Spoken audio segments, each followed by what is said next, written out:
자, 그런데 이 중국의 북한에 대한 태도는 북한이 잘 먹고 잘 살도록 하는 정도로 절대로 안 도와주죠. 그렇죠. 지금까지 그랬으니까. 안 무너지도록. 그렇지. 안 무너지도록. 이 체제가 유지될 수 있도록. 네. 그리고 언제나 간섭이 가능하다. 그거이 김정은이의 불편일 거란 말이죠. 좀 대대적으로 지원해주면 자기도 좀 살겠는데 안 하고. 안 하고 왜 안 합니까?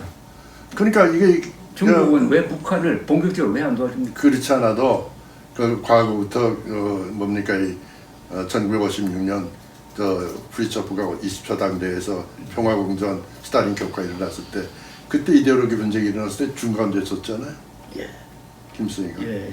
그래서 저는 사상에서의 주체, 무슨 뭐 정치에서의 자주, 경제계에서 자립, 군사에서 자위 이 노선을 폈잖아요. 지금 61년에 그런 그 과거에 하던 북한의 그 태도가 있으니까 거기에 잘못하면 이게 적대적인 그런 움직임도 나올 가능성이 있단 말이죠. 저는 그 1966년에서 잊어버릴 수 없는데 압록강 저쪽에서 홍위병들이 스피커를 놓고 김수희가 엄청나게 얘기했군요. 근데 그런 것이 이제 중국에서도 생각을 할 거고 이쪽에서도 김정은이도 생각하고 있을 테니까 난 그런 의미에서 북쪽에 관해서는 그 저항할 수 없도록 이제 하되 무너지지 않도록 저항할 수 없도록 하면서 무너지지 않도록 그 한계 꼭 균형점에 그거 하고 있는 거죠. 사실 우리가 객관적으로 보면 중국의 어마어마한 경제력에 비하면 북한을 돕는 게 너무나 작거든요. 인쇄강이 짝이 없거든 사실. 아니 난 그 압록강 두만강을 한 서너 차례 현지를 가보고 느낀 것이 그거예요. 압록강 두만강은 이건 막겠다고 생각을 안 하면 국경선이 아니구나. 거기서 북쪽과 만주에 있는 사람 그 간에 무역 거래하는 거 보니까 전체 북한 수입의 50% 정도 되지 않겠는가 밀수가. 밀수가. 그 압록강 두만강. 그건 제재로도 안 되겠죠. 국제 제재로도 안 되죠. 안 되죠. 그러니까 일본 과례는 말이죠. 한 발자국 뛰면 넘어가요. 그렇죠. 그런 지역이 많거든. 또 그 통로가 없는 게 아니고 수상 통로도 있거든요. 그렇죠. 그 뭐 압록강에서 두만강에서 올라가고 하는 거. 또 거기에 종사하고 있는 사람이 최소한 10,000여 명은 넘는 것 같아요. 북쪽과 무역에서 먹고 사는 사람들이. 그런 의미에서 보면은 나는 중국의 그 대북 정책이라는 게 명백하구나.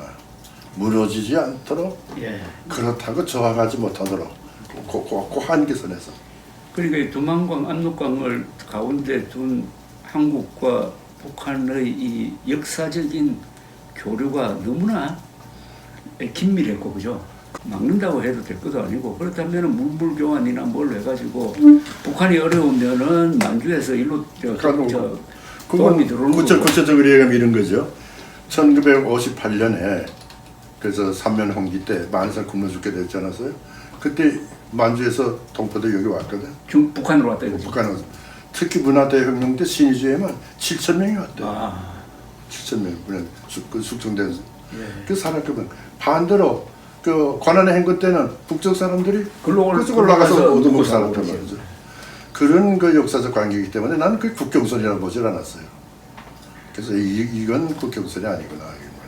우리 장관님 전에 쓰신 그 2017년이죠. 그 일종의 르법 기사인데 그걸 보니까 6.25 때도 6.25 전에 국공내전 때 그 공산당이 밀리다가 만주에서 반격을 하죠. 그렇죠. 1946년. 네, 만주에서 반격을 할 때 그때 지원해줄 그 북한은. 북한이 지원을 해줬대. 그렇죠. 그러니까 광목까지 보냈으니까. 그러니까 북한이 그때 소련군 체제인데. 그렇죠. 소련군 지배를 받으면서 무기를 절로 넘겼습니까? 무기뿐만 아니죠. 그럼 이제 나남에 있던 그 사단 무기를 갖고 광목. 왜? 이거 옷을 없으니까. 그 중국군에 옷이 없으니까 그걸로 광목을 어차피 그 기록에 나와요. 그건 왜 우리가 역사적으로 주목해 봐야 되는 거 아니? 1928년까지 조선공산주의운동이 다 침몰하잖아요. 붕괴되잖아요. 조선 총독부 시대. 어디로 가느냐? 다 연변으로 가는 거죠. 그래서 연변이 만주 천국이 생긴단 말이에요. 그래서 거기에 있는 그 조선공산주의 운동자들이 거기 모이죠. 모이는데 모택동이가 무슨 지령을 내는 거 아니? 일국 일당주의를 내세우면서 조선공산주의자들은 전부 다 그 자기 당적을 버려라. 그리고 중국 공산당의 멤버로 들어오라. 조범 선생이 그때 갔다가 난 버릴 수 없다고 돌아오는 거 아닙니까? 네, 그렇죠.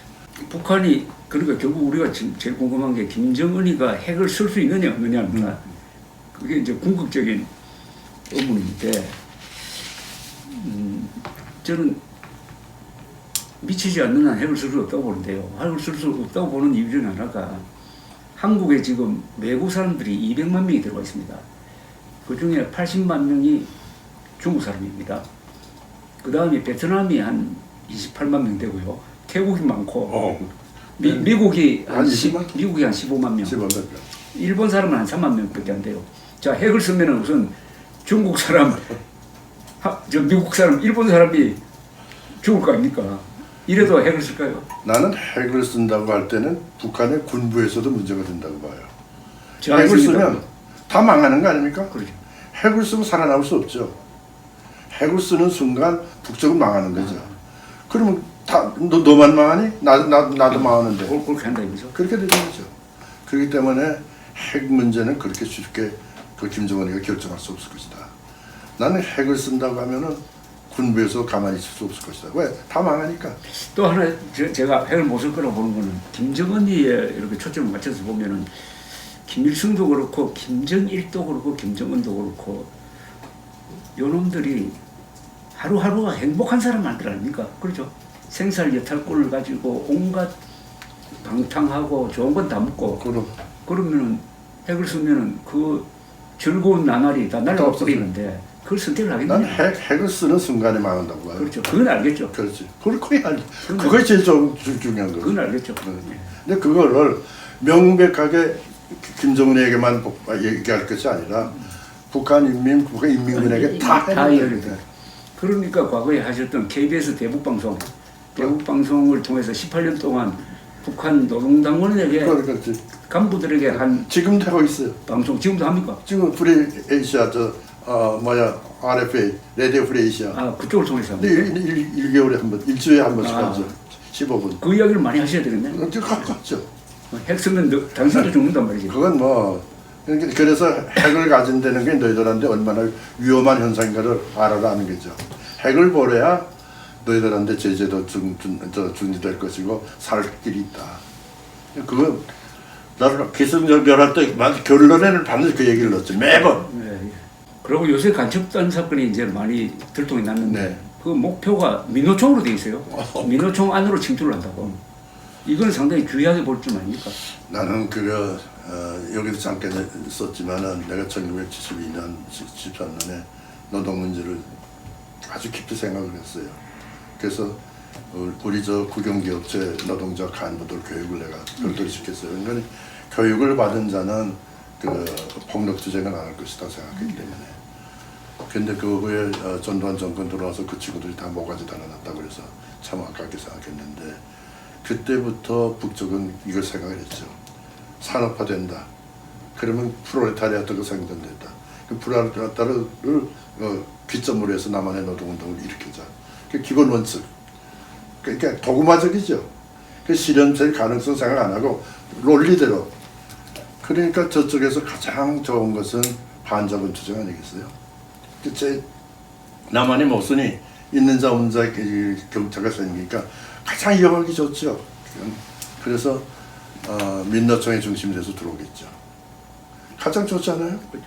그러니까 한반도에서 진짜 공산주의자는 북한에 있는 게 아니라 남한에 있는 것 같아요. 모르니까. 북한에 진짜 공산주의자가 누가 있겠습니까? 나는 김용환이라고 있었죠. 그 옛날에 김용환. 강철 조사파의 원조지. 강철 서실 그 친구 얘기가 별 가서 김수희 만났더니 나보다도 세상 모른다 그러니까. 뭐 노동 투쟁을 할 것도 없고 전부 관념으로 아닙니까? 관념으로 가지고 있는 거예요. 이전에 난 그치 그게 문제예요. 아니 이 상태에서 남북한의 경제적 격차가 얼마고 어떻게 산다는 걸 다 공개됐는데 북쪽 체제는 전체주의적 체제 플러스 봉건적인 그 왕조 체제라는 저거하고 어떻게 우리가 같이 살 수가 있는 거예요. 명백한데 옛날식으로 소련이 어떻게 된 어떤 사회인지 모를 때는 뭐 이상주의자들이 공산주의 사회주의를 신봉할 수도 있고 승배할 수도 있었겠지만 지금은 어떻게 북쪽을 지지할 수가 있는 거냐 말이야. 그러니까 저는 이게 그런 문제 가지고 좌우가 토론한다는 것도 웃기는 거고, 이건 일종의 지금 남한에서의 종북 좌익 세력의 문제는 이것은 정신병으로, 정신질환으로, 사교로 이런 사교 집단이죠. 이런 식으로 분석을 해야지. 사교 집단이죠. 그게 무슨 뭐 이론 투쟁을 해가지고 뭐 끊는다는 게 불가능한 게 아니라 헛된 거라고 생각합니다.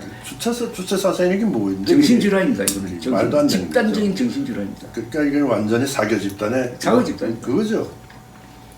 그러니까 제가 1989년에 신상욱 선생이 여기 미국에 있다가 여기 왔을 때 만나가지고 제일 물어본 게, 아니 김정일 파티에 초대돼가지고 가가지고 남한 노래를 막 불렀다고 하는데 그거 혹시 김정일이가 남한을 동경하는 겁니까? 하니까 이분 이야기가 아닙니다. 그놈들은 그냥 마적단입니다. 마적단. 북한이라는 마을을 점령해가지고 저끼리 분탕질하는 마적단입니다. 이러더라고요.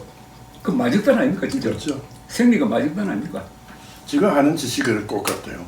옛날 또 마적단 짓 많이 했잖아요. 사실 만주에서. 지금 내가 그 탈북자 가운데 이런 사람을 만난 적이 있어요. 중대장이 중대원 전체를 모아놓고 라이터를 일회용 라이터 그걸 하나씩 돌려줬다는 거예요. 왜? 가서 나가서 옥수수 훔쳐가지고 너희들 시커먼 구워 먹고 들어오라. 그러다가 외출시킨 거예요. 외출시켰는데 그거 위해서 알았단 말이에요. 그래서 와가지고 당장 다들 모아라. 딱 두 놈인가 한 놈이 안 들어오는 거예요. 안 들어오더래. 그래서 어디 있냐? 일단 신의소 집으로 갔더라는 거예요. 그래서 그 하사관 그 소대장이지. 소대장이 걔를 데리러 신주 간 거예요. 그러니까 어머니가 또 들어가면 다 굶을 거 아니냐. 그렇지. 같이 안 넘어가면 넘어라. 그래서 같이 넘어왔어요. 데리러 간 사람도 그렇지. 그게 뭘 의미하는 거 아니? 가장 지금 북쪽에서 그 고통받는 아이들이 누굴까? 전방에 있는 사백이라고 생각해요. 그렇죠. 이건 우리나라나 북한이나 역사적인 보면 입증될 수 있는 게 방위군 사건이라는 게 있지 않았어요? 방위군 사건 같은 거죠. 위에서 다 떼먹으니까. 그렇죠. 그럼 밑에서 밥 먹을 게 없거든. 그러니까 라이터를 주면서 가서 옥수수 실컷 구워 먹고 들어가고 그랬지. 그런 상황이야, 그죠? 그래서 내가 지미전을 재개하자. 우리는 오픈돼 있으니까 암만 저쪽에 떠들어도 이상도 뭐 문제가 없는데 그 전선에 있는 우리 확성기 방송 그 전방에 있는 얘들한테 사실을 알려주자. 제일 고통받을 거다. 그래 된 말이에요. 그건 우리가 가지고 있는 카드 중에 하나니까 뭐 가장 좋은 거죠. 만지작 그리고 있겠는데. 그러니까 김유정인가 그 여자아이가 그렇게 악을 쓰지? 요새 그러니까 북한의 심리전을 하려면은 지금 제일 좋은 심리전은 우리 드라마 아닙니까? 드라마가 북한으로 들어가서 북한 사람을 변화시키고 있는 거. 노래 자체가 이제 하는 그러니까 노래, 드라마, 문화, 예술을 통한 북한 침투가 제일. 더구나 그 조그만 거 뭡니까 컴퓨터 꼽기만 하면 다 나오니까. 이미 그거는 상당히 들어간 거 아닙니까, 그죠? 그걸 이제 밀수꾼들이 많이 막을 수가 없을 거예요. 그런데 그게 북한에 어떤 변화를 주는지 그거 후속 한번 조사해 보면. 나는 북쪽에도 과학기술 자꾸 지금 떠들고 있거든요. 과학기술을 발전시키자고 하면 컴퓨터 이용하면 안 된단 말이에요. 그렇죠. 늘어날 수밖에 없단 말이죠. 이렇게 되면 전체가 다 위에서 명령 내는 대로 움직이질 않거든. 인간인 이상. 그걸 파고 들어가야죠. 그렇죠. 근데 우리 대한민국 입장에서는 북한을 상대하는 것도 참 핵을 가졌으니까 버거운데 남한에 있는 북한 편, 이게 종북 세력, 이게 너무 큰 거예요. 너무 많이 성장했어요. 네, 자, 그런데 이거를 분리를 해야 된다고 봅니다. 다 종북은 아니잖아요. 그 안에도 여러 갈래가 있는데, 그래서 제 생각은 이 저는 남북관계의 대결을 민족사적 정통성과 삶의 양식을 놓고 다투는 타협이 절대로 불가능한 총체적 권력투쟁. 민족사적 정통성, 삶의 양식. 그럼 삶의 양식이라는 것은 결국 체제되거든요. 그렇죠. 그 민주주의냐 수령 절대주의냐 대결은 그 대결은 이미 끝났고, 그런데 하나가 안 된 게 민족사적 정통성이 어디 있느냐. 이 싸움에서는 우리가 이겼다고 볼 수 없는 거예요. 그렇죠. 왜 이겼다고 볼 수 없느냐. 남한에서 아직도 김일성 준비하는 놈 많고. 범민은 그대로 살아있는. 이승만 동사도 못 만들고. 이런 걸로 봐서 여기서 승부가 안 났기 때문에 민족사적 정통개성에서 우리가 이기려면은 이거는 어떤 접근이 필요할까 하는 생각을 해요. 역시 보수적인 자유민주주의에 대한 그 확고한 신념을 가진 그런 정권을 할 텐데 나는 요동을 하지 움직이지 조금 뭐서도 흔들리지 않는 그런 정권이야만 그 싸울 수 있지 않겠는가 생각하는데 또 하나 내가 걱정하는 거예요. 5년이라는 임기가 대북 정책을 수행하는데 상당히 그 짧구나. 적어도 더 북쪽과 대응하려면 10년 이상 가지고 싸워야 된다는 거죠. 그래서 저는 아까 그 역사관 정통성 싸움에서 우리가 주도권을 잡는 방법이 있다고 생각합니다. 그래서 올해가 좋다고 생각해요. 올해가 유전 70주년이지. 그래서 저는 이 시대 구분을 지금 달리 해야 된다고. 전후 70년으로 해야 된다고 생각합니다. 전후 70년입니다. 전쟁 후. 그러니까 전후 70년을 생각하자고. 그 전에 식민지 시대 이야기 충분히 했고 해방 전후사 이야기도 충분히 했고 전쟁 이야기도 충분히 했으니까 그 다음에 전쟁이 끝난 다음에 6.25 전쟁. 6.25 전쟁 끝난 다음에 지금까지 무슨 일이 있었느냐를 생각하자. 그러려면은 전후 70년이라는 시대 구분을 가지고 생각을 좀 바꾸자는 겁니다. 그럼 전후 70년 하면은 전부 성공한 밖에 없잖아요. 그렇죠. 그 시기에 산업화했죠, 민주화했죠, 세계화했죠, 그다음 복지화했잖아요. 그럼 자연스럽게 전후 70년 이제는 통일이다. 이런 걸로 해가지고 연결이 된다 입니다. 그래서 전후 70년이란 이 하나의 시대 구분을 해가지고 요 중심으로 한번 생각을 해보자는 겁니다. 그러면은 바둑을 던지는 거예요. 전후 70년 우리 회사는 전후 70년 뭘 했느냐? 우리 조직은 뭘 했느냐? 나는 뭘 했느냐? 하는 거 생각하면은 결론이 가장 위대한 이야기예요. 가장 위대한 성공 사례 아닙니까? 그리고 그 가장 위대한 성공을 만든 가장 위대한 세대가 있잖아요. 우리 강장관님도 그 세대 아닙니까? 1920년대생, 30년대생. 그래서 생각의 틀을 바꾸자. 누가 민족 반역자인지를 먼저 이야기해야 되는 거니까. 당연한 거죠. 민족 반역자는 동족을 몇백만 죽인 김일성, 김정일, 김정은이 민족 반역자인데 그 민족 반역자와 민족 공조하자는 남한 사람들도 민족 반역자 아닙니까? 그래서 그거는 이게 무슨 학문적 논쟁 그런 거 다 떠나가지고 민족 반역자가 누군지를 명확하게 해주는 거죠. 민족 반역. 아직도 뭡니까 해방 전국 시대를 생각하는 사람들 많잖아요. 근데 점점 약해지죠. 약해지죠. 김정은이가 저런 이상한 짓 하는 걸 보면은 지난 5년 동안의 제일 문제는 문재인입니다.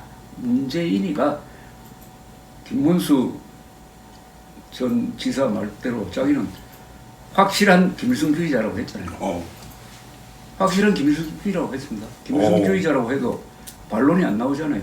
저보고 문재인이가 왜 김일성주의자를 의심할 수밖에 없느냐 하면은 저는 증거를 한 5개 정도 동안 들면 충분해요.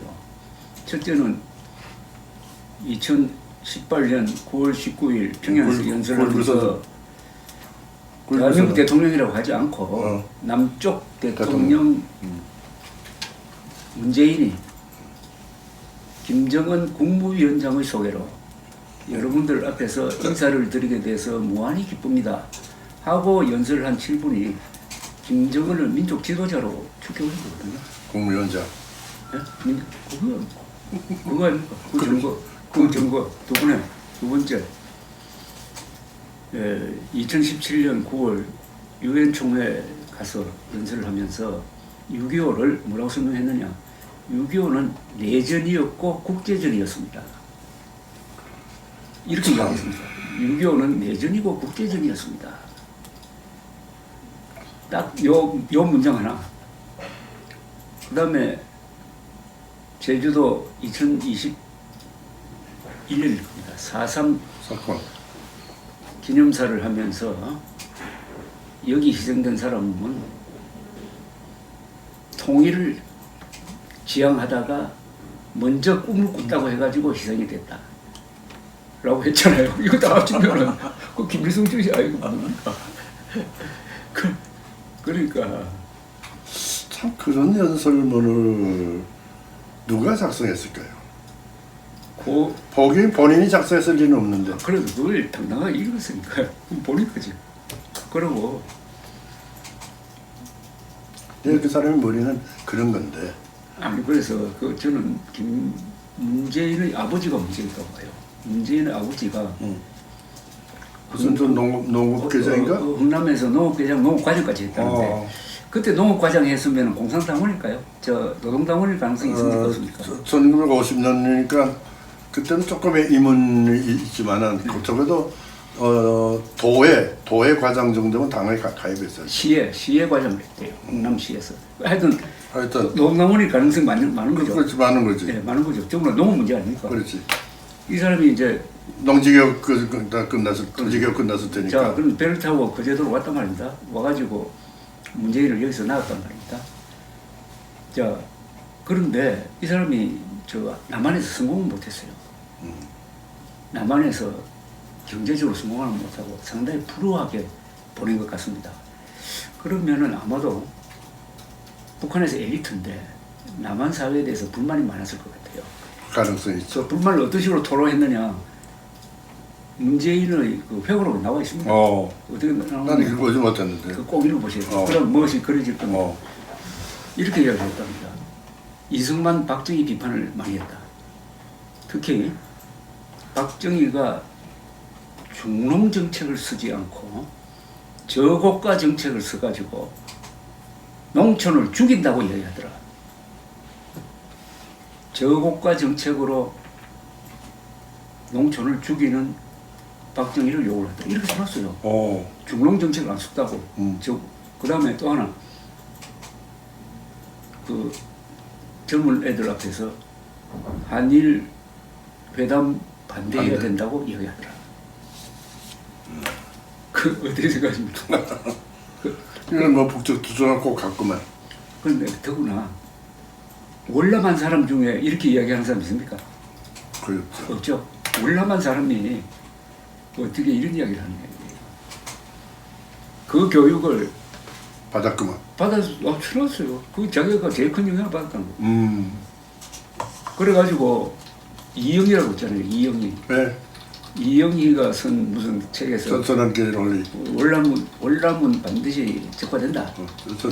전환길 원리. 그걸 읽었다가 월남이 적화된 날 보고 희열을 느꼈다고 썼어요. 희열을 느꼈다는 얘기 나도 들었어요. 희열을 느꼈다. 그럼 이게 딱 그러니까 아버지로부터 교육을 받았고 그러면 아주 뼈에 사무치는 반미, 반대한민국, 친북한 그건 틀림없는 갖고 있다고 봐야 됩니다. 그건 틀림없어요. 무슨?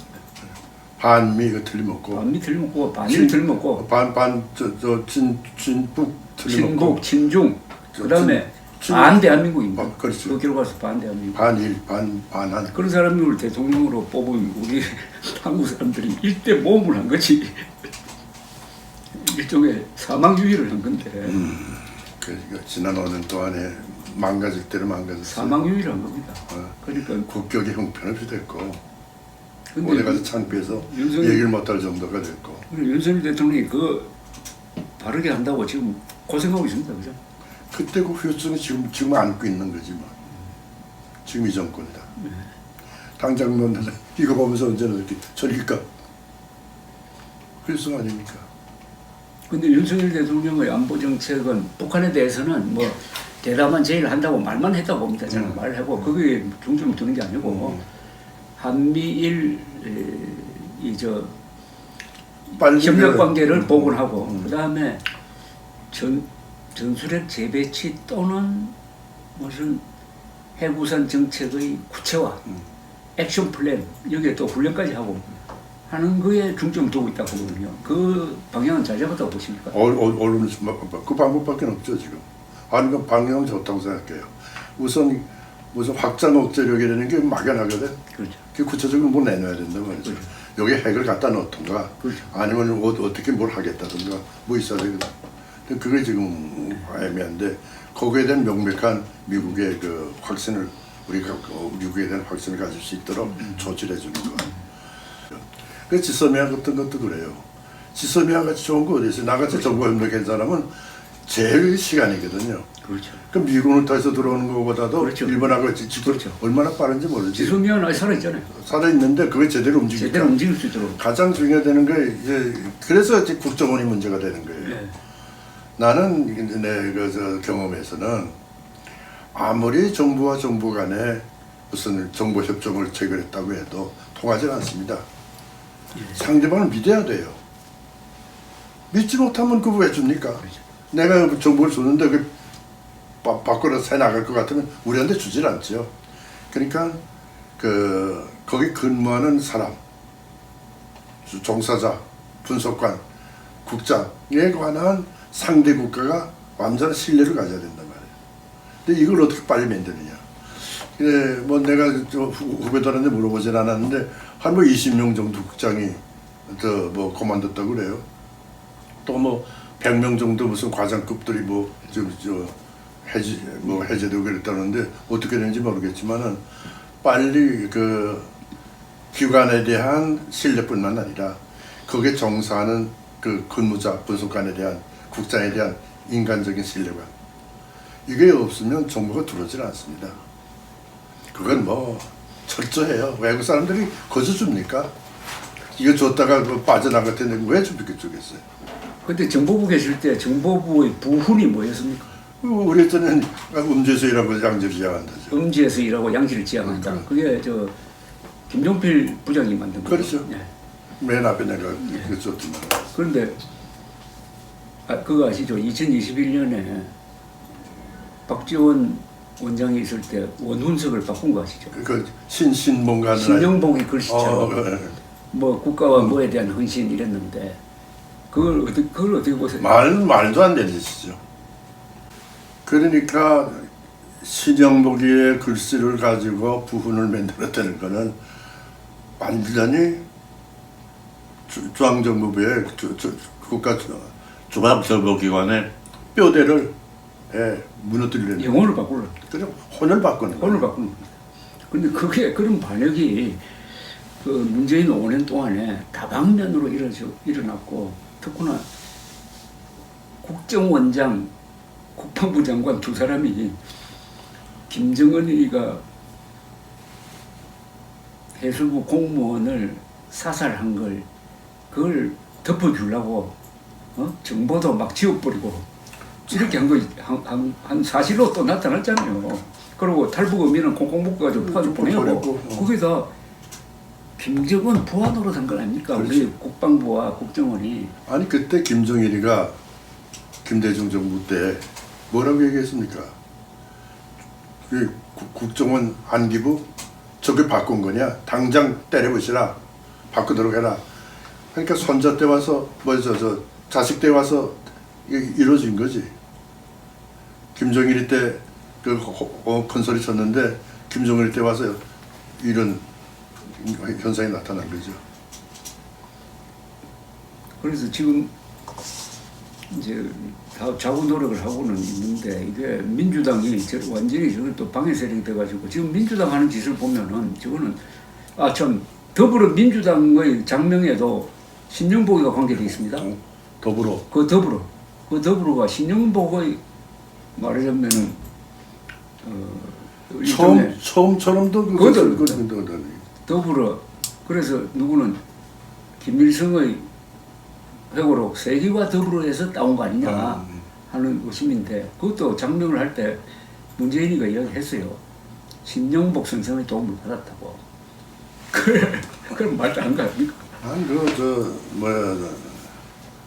처음처럼이니까 그 소주 그거 할 때 이거 이상하구나 하는 생각을 했어요.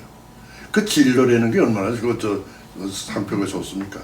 사실은 우리나라 국민들이 깨어 있으면 처음처럼 이런 거 안 먹어야 되고 불매운동 해야 되고 그걸 또 기억하는 사람이 그거 붙이면 안 되고 하는 건데 그게 다 민족이라는 이름으로 다 덮여져. 민족이 이게 마약 비슷하게 들어가지고. 민족지상주의자들. 그러니까 일본 사람이 용어를 번역할 때 번역 잘못한 게 두 개가 있어요. 하나는 디모크라시를 민주제도라고 번역을 해야 되는데 이건 민주주의라고 번역을 했습니다. 그래서 종교화 해버렸어요. 그 다음에 네이션 폴크를 국민이라고 번역해야 되는 겁니까? 그걸 민족이라고 번역해 놓으니까 네이션을 완전히 레이시즘 된 거지. 지금 우리가 말하는 이게 민족주의가 그게 인종주의 아닙니까? 레이시즘, 반일 종족주의라는 게 그게 무슨 민족주의입니까? 인종주의지. 지금 말 잘못된 겁니다.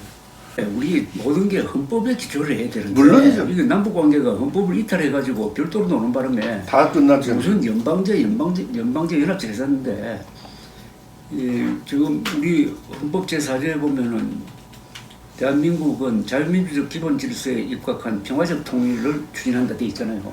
그 자유민주적 기본 질서에 입각했다는 말은 북한이 정통성이 있는 정부가 아니니까 북한하고 통일을 논의하면 안 된다는 겁니다. 그게 그렇지 않습니까? 수독이 동독하고 통일 논의 안 했잖아요. 동독에서 민주정부를 만들었을 때 통일을 논의했잖아요. 이 대원칙으로 돌아가야 됩니다. 그러니까 저쪽에가 그러니까 그 단계적으로 좀 변하는 걸 우리가 확인할 수 있어야 되는데 변하지 않는단 말이에요. 예를 들면 등설병이가 얘기할 때 식으로 경제체제 개혁이라도 좀 한다면은 미래를 좀 생각할 텐데 아무것도 안 하니까 말이에요. 그러니까 우리 대통령이 언젠가는 이 원칙을 헌법에 기준해 가지고 발표하는 그런 발표문이 나와야 된다고 생각합니다. 그래서 북한과는 교류, 긴장 완화는 이야기를 하지만은 북한에서 민주적인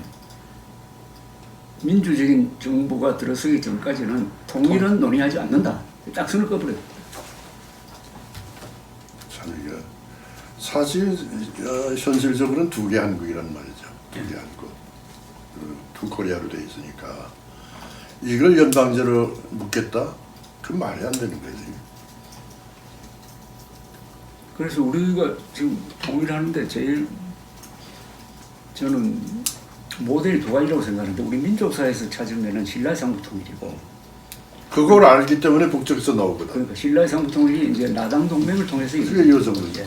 우리 한미동맹하고 똑같은 거고 그 다음에 역시 동서북 통일 아니겠습니까? 그 두 개가 제일 좋은 공법이죠. 교훈이고 그 다음에 실질적으로 써먹을 수 있는 것이라고 생각합니다.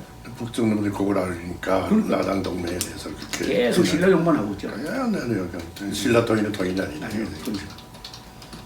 그렇죠.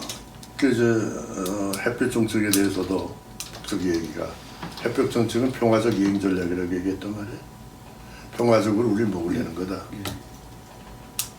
그러니까 전부 다 반대하는 거죠. 그러니까 수십 번씩 김일성, 김정일, 김정은 3부자가 몇 번 중국 갔습니까? 그거 다 보지 않았어요? 천하의 대변혁이 일어났다고 거기 가서 그렇게 칭찬해놓고 돌아와서는 절대로 해서는 안 된다고 말이지. 그거 밑에서 무너지니까. 그러니까 남한의 이 종북 좌익 세력 문제도 북한 김정은이가 무너지면 같이 무너지는 거 아닙니까? 끝이죠. 그렇죠. 그럼 거꾸로 남한에서 종북 좌익 세력이 해결되면 북한도 약해지는 거죠. 약해지는 거죠. 혁명 정세가 완전히 퇴조하는 건데. 완전히 희망이 없어지는 거죠. 그럼 예. 퇴조하는데. 그러니까 그걸 어떻게 퇴조하지 않도록 하기 위해서 지금 북쪽에서 나는 핵 문제도 그렇다고 생각해요. 남쪽에 있는 친북 세력에 대해서 용기를 잊지 말아라. 그렇죠. 그 사기를 방향시킬 수 있는 하나의 수단이라고 생각해요. 수단이죠. 그러니까 그런데 지금 올해 들어와서 북한에서 급변 사태가 일어났으면 좋겠다 하는 그런 기대감이 올라가고 있는데 이게 그게 아까도 얘기한 대로 한 200만 정도 되는 그게 문제입니다. 이게 이 세력이 곳곳에 장악하고 자꾸 뭐가 치니 그 뭐 공개적으로 정사라고 하니 두려움이 공포 정치가 지금과 같이 이렇게 북쪽이 공포 정치에 휘말릴 때가 없었거든. 김일성 시대보다 더하단 말이야. 또 세계 역사상 이런 공포 체제는 없죠. 네. 황장엽 선생 이야기대로면은 소련에 갔더니 소련은 북한에 비하면은 천국 같더라고 그렇게 이야기했대요. 그건 황장엽 선생이 1958년도에 갔으니까 예. 보죠. 예. 그러니까 지금 세계에서 가장 공포 정치가 지금 뭐 틀에 배겠다고 할까? 완전히. 그 뭐 몇 가지 있습니까? 이거 법률 봐도 그렇고 그 감시 제대로 봐도 그렇고 또 뭐 수용소를 봐도 그렇고 아니 그 뭐 지금 그 장성택이가 처형할 때도 그 소총으로 쏴 죽이면 되는 거지 그왜 기관포 같은 거 쏴 죽이는 말이야. 그다 공개적으로 보이는 거지. 공포. 그러니까 그걸 보고 떨지 않는 놈이 있겠나 이 생각이에요. 그러니까 그 뭉친 놈들은 어떻게 해서라도 또 이거 뭉쳐 있으면 자기에게 또 살길이 열리니까. 그렇죠. 그걸 어떻게 깨느냐. 그러니까 이걸 깨야지. 근데 이걸 깰 수 있는 건 깨야 되는데 북쪽의 지식인들이 깨 있어야 되는데 근데 다행히 지금 밖에 나와 있는 그 지식인들은 다 깨는 것 같아요. 저 밖에 나와 있는 태영호가 대표적이지만 근데 이 사람들이 들어가고 나가가면서 자꾸 이게 좀 돼야 될 텐데 이 코로나 때문에 왔다 갔다 하는 것도 안 되니까 정보도 좀 좋게 들어가는 것 같고 이건 다행한 것이 과학기술 발전이라는 걸 내놓으면 이 컴퓨터를 움직여야 되기 때문에 이게 하나의 기대가 되겠구나 그렇게 생각합니다. 이럴 때는 이제 우연이라는 게 있지 않습니까? 저 역사에 보면. 그런데 김재규가 박 대통령을 쏜 것도 왜 우연 아닙니까? 그때 누가 그런 일이 일어날 수 있었습니까? 북한에서는 그걸 지금 모르겠단 말이에요. 그걸 모릅니다, 그죠? 그걸 모르겠단 말이에요. 우리 김재규 부장 밑에서도 일했습니까? 난 같이 있다가 내가 그 김 부장하고 이렇게 돼가지고 또 나왔으니까 또 돼가지고 그러니까 김 부장이 차장으로 가 있을 때도 내가 같이 일했고 부장으로 온 다음에 내가 한 1년 정도 같이 일했고. 그때 본 김재규는 어떤 사람이에요? 난 그분이 그 군단장 할 때도 내가 가서 강연하고 그랬어요. 오라고 그래서 내가 다른 친구들한테 얘기했지만 저분은 뭡니까 연대장이나 여단장 정도로 끝났으면 행복했을 거야. 근데 세상 이거 하기 전에 그러니까 1979년 1월 달이죠. 그러니까 78년 12월 달에 날 불러요. 그래서 날더러 자꾸 연구소를 만들어서 종합연구소에 소장을 하는 거야. 그래서 불러더니 또 그 얘기를 하려나 갔더니 이 사람아 유신 2기로 들어가는데 통일 정책이 없어. 그러니까 자네가 통일 정책을 만들어줘. 그래서 내가 119제라는 걸 내가 만들어 들었죠. 그래서 날더러 판문점에 가서 남북대화를 지도하라는 거예요. 그래서 한 2개월 동안 남북대화를 지도를 하겠죠. 그때 내가 보고 느낀 거는 얼굴이 점점 나빠지는 거예요. 건강이 나빴구나. 아주 나빠지는 거지. 그리고 좀 한갈 때 이렇게 보면은 이 창문 밖에 이렇게 서서 밖에 이렇게 내다보고 대단히 그 건강에 나쁘구나 하는 걸 느꼈죠. 그러니까 차지처리와의 권력투쟁에 스트레스가 쌓일 대로 쌓인 거지. 나는 어떻게 차지철 같은 사람을 그렇게 난 경복궁에서 사유한다는 말 듣고 난 깜짝 놀랐어요. 저 차지철 경호실장이 사유를 할 때 거기 참모 총장도 왔지 않습니까? 말도 안 되는 거예요. 그러니까 그 문제는 말기에 박 대통령이 어떤 그런 걸 방치를 했느냐 이겁니다. 무슨 말이에요. 역시 사모님이 세상 떠난 다음부터 잘못된 게 아닌가. 그 딸이라는 걸 거기 아버지의 것까지는 가지 못하는 거죠. 그리고 김재규와 차지철의 갈등으로 결국 박 대통령이 그렇죠. 그래 돼버린 그렇죠. 그러니까 이제 바로 경호처장이 내 동기동창 아닙니까? 정인영 씨. 그렇지. 병호 동기동창 아주 제일 가까운 친구죠. 참. 정인영하고 또 박선호가 친구지 아마. 그 동기동 해병대 16대. 그게 뭐 그러니까 가장 중요한 것은 차지철이와 김재규 간의 권력투쟁이 그게 패배인 거지 솔직히. 그게 감정 문제로 가고 그다음에 박정희 대통령이 차지철을 편드니까 김재규가 차지철을 먼저 쏘고 박정희를 쏘고 이런 일이 북한에서 왜 안 일어나는지는. 그러니까 북한에서 그걸 막기 위해서 얼마나 그 이중 삼중의 충성심을 테스트해서 앉혔을 거란 말이죠. 그러나 그걸 막아지지 않는 것이 역사 아닙니까? 그렇죠. 군중구태자라는 걸 가장 가까운 사람이 하는 거죠. 그런데 북한에서는 최은희, 신상호 이분들 이야기 들으니까 김정일을 취재하는 김정일하고 되게 가까운 그 그룹들 있지 않습니까? 파티에 참고하고 이 사람들 사이에서는 서로 숙청도 안 하고 저끼리 말하자면 일종의 가족 집단처럼 그렇지. 서로 봐준다면서요. 김영순이 뭐 호담 다 네. 마찬가지. 업무는. 그래. 다 자기도 똑같으니까. 네. 그래서 서로 아주 평등하게 이야기하고 그. 뭐 담배불도 붙이려고 뭐 이러더라고요. 네. 그러면은 김용순이가 교통사고로 죽었다는데 저거 암살 아닙니까? 난 그거 다 사고라고 봐요. 다. 사고지 그게 암살이 아니다. 아니 의도적으로. 그래서 아까 얘기한 암살 그 가능성이 충분히 있다 이게. 있다 보면. 그렇지. 그럼 김정일이가 암살했다는 겁니다. 그렇게 통해서 권력들이 쏘락깨지 그 반드시 그렇게 되면 한 사람의 절대 권력자가 있으면 그 밑에 있는 놈끼리의 권력 투쟁이 반드시 일어나는 거지. 이 권력 투쟁이 이 사람을 보다 얼마나 가까이 내가 얼마나 가까이 있느냐. 그런 데서 이제 뭔가 그렇지. 큰 사단이 날 수도 있겠네요. 그러니까 이우락 부장에 대한 얘기를 할 때 그 얘기를 하지 않습니까? 대통령과 얼마나 가까운 거리에 있느냐. 이것을 하기 위해서는 특별한 무슨 이슈를 만들어 가지고 자기를 버리지 못하도록 이렇게 얽매이게 하는 기술이 이우락 부장이 특출하다 하는 평가가 JP의 평가죠. 그게 김대중 납치 사건으로 그래 됐다는 거죠. JP의 그 평가예요. 그러니까 병간 것도 마찬가지라는 거지. 병 같은 것도. 그때 이제 73년 초에 윤필용 사건이 났잖아요. 네. 윤필용 사건이 나서 수도 경비사령관으로 군의 실세라고 불리던 윤필용 씨를 이제 거세를 하는 과정에서 윤필용과 이우락 정보부장이 가까웠다. 그렇지.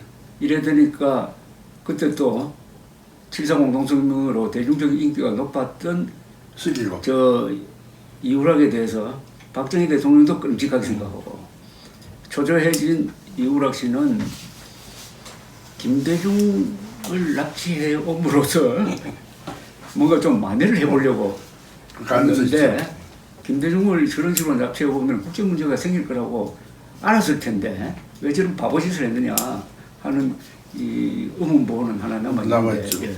나는 그때 납치했다는 사람이 잘 몰랐다가 납치해 왔다는 거예요. 그래서 깜짝 놀라서 아니 어떤 기관에서 했느냐? 그 육군에서 했느냐? 그랬어요. 알고 보니까 우리 있는 데서 했더라. 그렇죠. 그래가지고 그게 결국은 김대중 납치 사건이 그 뒤에 1년 뒤에 있었던 1974년 8월 15일 문세광에 의한 대통령. 저격으로 연결되는 거 아닙니까? 그래서 사모님 세상입니다. 그러니까 북한에 대해서 나름대로 보복을 한 거예요. 그러니까 이 남북 관계의 그게 다 이렇게 연결이 돼요. 연결이 되는데 오늘 이 책 이야기를 하다가 너무 재밌어가지고 이야기가 길어졌는데 어쨌든 한 중앙정보부수관의 삶 1편, 2편 이거는 경인문화사에서 나왔네요. 네. 이 책을 꼭 사보시면은 한국 현대사의 뭐 대수롭지도 않으니까. 배우가 흥미진진합니다.